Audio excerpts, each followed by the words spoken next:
யோவான் 11ஆம் அதிகாரம் 32 முதல் 36 வரைக்கும்.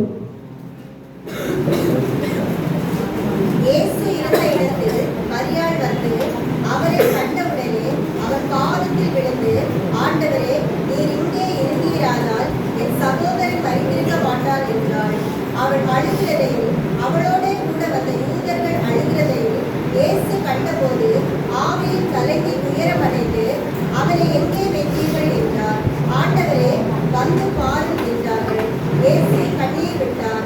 அப்பொழுது யூதர்கள், இதோ இவர் அவனை எவ்வளவாய் சிநேகித்தார் என்றார்கள். ஹல்லேலூயா. நான் வாசிக்கிறேன். இயேசு இருந்த இடத்தில் மரியாள் வந்து அவரை கண்ட உடனே அவர் பாதத்தில் விழுந்து, ஆண்டவரே, நீர் இங்கே இருந்தீரானால் என் சகோதரன் மரித்திருக்க மாட்டான் என்றார். அவள் அழுகிறதையும் அவளோடு கூட வந்த யூதர்கள் அழுகிறதையும் இயேசு கண்டபோது ஆவியிலே கலங்கி துயரம் அடைந்து, அவனை எங்கே வைத்தீர்கள் என்றார். ஆண்டவரே, வந்து பாரும் என்றார்கள். இயேசு கண்ணீர் விட்டார். அப்பொழுது யூதர்கள், இதோ இவர் அவனை எவ்வளவாய் சிநேகித்தார் என்றார்கள். 38 முதல் 40 வரைக்கும் பாருங்க. அப்பொழுது இயேசு மறுபடியும் தமக்குள்ளே கலங்கி கல்லறையிடத்திற்கு வந்தார். அது ஒரு குகையாய் இருந்தது. அதன் மேல் ஒரு கல் வைக்கப்பட்டிருந்தது. இயேசு கல்லை எடுத்து போடுங்கள் என்றார். மரித்தவருடைய சகோதரியாகிய மார்த்தா அவரை நோக்கி, ஆண்டவரே, இப்பொழுது 4 நாளாயிற்று என்றார். இயேசு அவளை நோக்கி, நீ விசுவாசித்தால் தேவனுடைய மகிமை காண்பா என்று நான் உனக்கு சொல்லவில்லையா என்றார். 43, 44 படிங்க.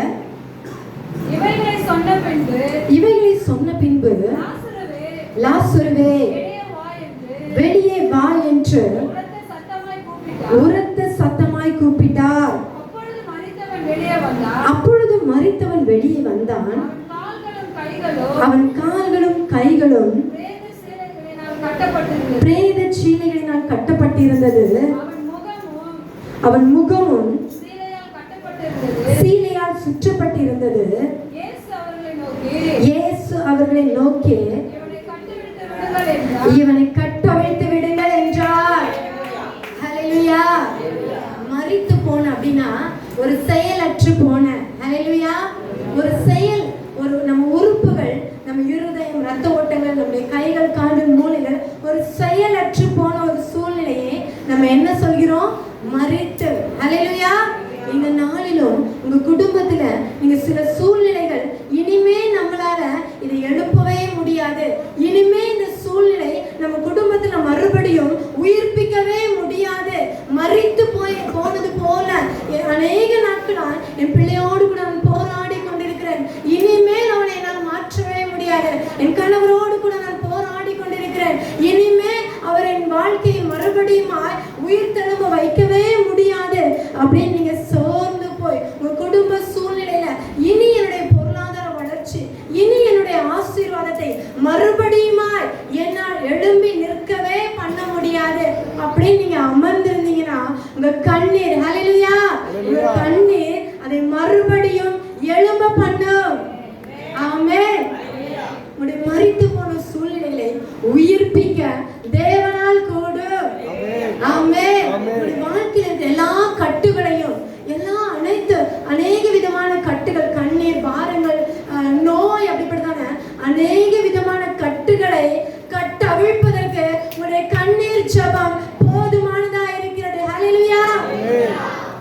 உங்களுடைய கண்ணீரின் ஜெபம் உங்களுடைய பிள்ளையுடைய வாழ்க்கையை மாற்றும், உங்க கணவரின் சூழ்நிலைகளை மாற்றும், உங்க குடும்பத்தின் பாரங்களை, உங்க குடும்பத்தின் எல்லாவித சூழ்நிலைகளை, மரித்து போன ஒருவரையே கண்ணீரின் ஜெபம். அந்த கண்ணீர் அவருடைய பாதத்தில் விழும் பொழுது இயேசுவுக்கு தெரியும், நான் மறுபடியும் லாசரு என்ன பண்ண போறேன், வெளியே கொண்டு வர போறேன், அதுக்காக தான் அவர் அங்க வந்தாரு. ஆனாலும் அவங்க அழும்போது இயேசு என்ன பண்றாரு, இருதயத்துல கலக்கம் அடைகிறாரு. நீங்க அழுதுட்டு இருக்கும் போது நீங்க நினைக்கலாம், நான் அழுதுட்டே இருக்கிறேன்னு, என்னை யாருமே பார்க்கலையே. இல்ல, நீங்க அழுதுட்டு இருக்கும் போது உங்களை பார்க்கிற ஒரு தகப்பன் உங்களுக்கு இருக்கிறார். ஹல்லேலூயா. உங்களை விசாரிக்கிற ஒரு தகப்பன் இருக்கிறார். உங்களை பார்க்கிறதுக்கு மட்டும் இல்ல, உங்களை விசாரிக்கிறதுக்கு மட்டும் இல்ல, உங்களுக்கு ஆறுதல் சொல்வதற்கு மட்டும் இல்ல, உங்கள் சூழ்நிலைகளை மாற்ற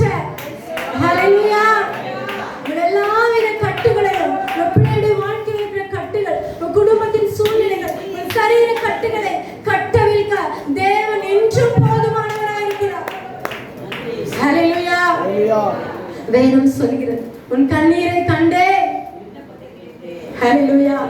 மறுபடியும் வார்த்தை சொல்கிறது, கலங்காதே, திகையாதே, நானே உன் தேவன், நான் உன்னை பலப்படுத்தி உனக்கு சகாயம் பண்ணுவேன். பரிசுத்த ஆவியானவர் சொல்கிறார், அழாதே. ஹல்லேலூயா. நான் உன்னுடனே இருக்கிறேன். யார் சொல்லக்கூடும்?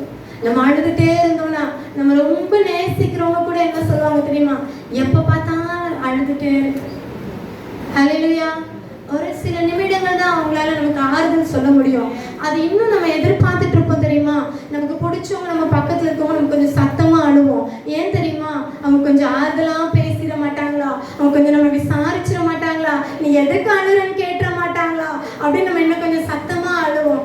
இல்ல, யாருமே ஹல்லேலூயா, யாருமே தர முடியாத சமாதானத்தை நம்முடைய தகப்பன் நமக்காய், உனக்காகவும் எனக்காகவும் ரத்தம் சிந்தி நம்முடைய கடைசி சொட்டு ரத்தத்தை கூட சிலுவையில் நமக்காக சிந்தின தகப்பனால் மாத்திரமே சொல்ல முடியும், நான் உன்னுடனே இருக்கிறேன்.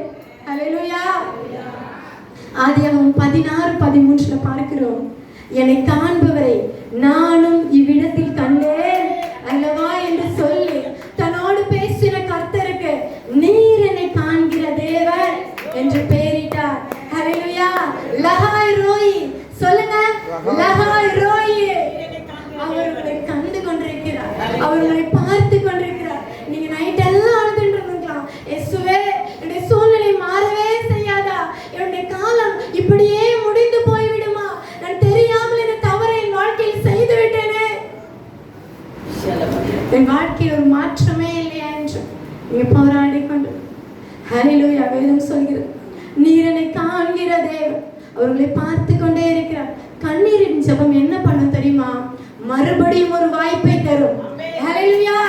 கண்ணீரின் ஜெபம் உங்களுடைய வாழ்க்கையில மறுபடியும் ஒரு வாய்ப்பை தரும். நீங்க இழந்து போன எல்லாவற்றையும் மறுபடியும் உங்கள் கையில் கொண்டு வரும். ஹல்லேலூயா. விசுவாசிக்கிறவங்க சத்தமா ஆமென் சொல்லுங்க. ஆமென். நீங்க இழந்து போன எல்லாவற்றையும், நம்ம வாழ்க்கையில இதெல்லாம் இழந்து விட்டோமோ, நம்ம வாழ்க்கையில மறுபடியும் இதெல்லாம் நடக்காதோ, இதெல்லாம் நான் என் வாழ்க்கையில பார்க்கவே மாட்டேனோ, என் பிள்ளையோட வாழ்க்கையில நான் ஒரு ஆசீர்வாதத்தை பார்க்கவே மாட்டேனோ அப்படின்னு அழுதுட்டு இருக்கிறவங்களை பார்த்து தேவன் சொல்கிறார், நீங்க இழந்து போன எல்லாவற்றையும் மறுபடியுமா